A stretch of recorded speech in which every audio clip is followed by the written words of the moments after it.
তার মতো আমাদেরকে তৌফিক দিয়েছেন, এই জন্য আল্লাহ তাআলার দরবারে শুকরিয়া দেন বলে আলহামদুলিল্লাহ।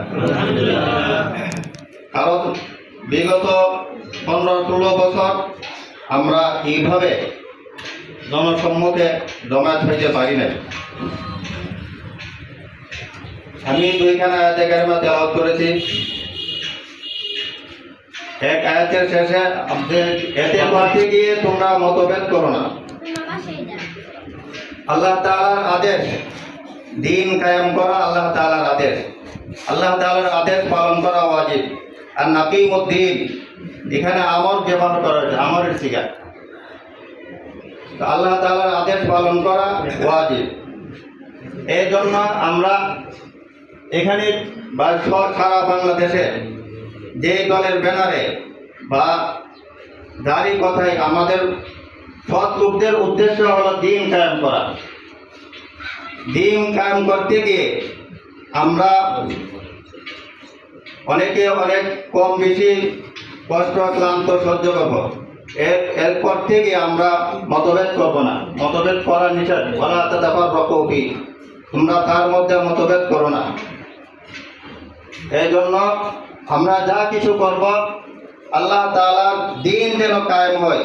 আল্লাহর দিন কায়েম হলে শান্তি প্রতিষ্ঠা হবে, ইনসাফ প্রতিষ্ঠা হবে। তাছাড়া অন্য কোনো তন্ত্র মন্ত্র দিয়ে এই জমিনের শান্তি প্রতিষ্ঠা করা সম্ভব নয়। অপর আয়াতে আল্লাহ তাআলা বলেন, ওয়ামা লাকুম লা তুকাতিলুনা ফি সাবিলিল্লাহ, হে মুসলিম যুবকেরা তোমাদের কি হলো? লা তুকাতিলুনা ফি সাবিলিল্লাহ, তোমরা আল্লাহ তাআলার রাস্তায় জিহাদ করছো না, কিতাল করছো না।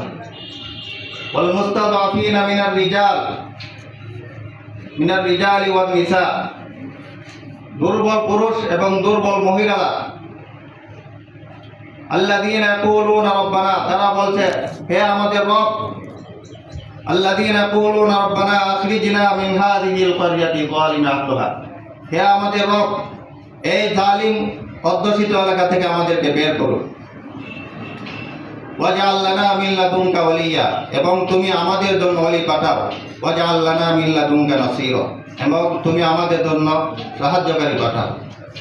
এই আর্তনাদ আজ ফিলিস্তিন থেকে ভেসে আসছে এবং অন্যান্য দেশগুলো থেকেও ভেসে আসছে, প্রতিবেশী ভারত থেকেও ভেসে আসছে। আমরা প্রতিজ্ঞা করব দিন কায়েম করতে গিয়ে যা যা দরকার কোরআন সুন্নাহ আমরা সব করবো ইনশাআল্লাহ।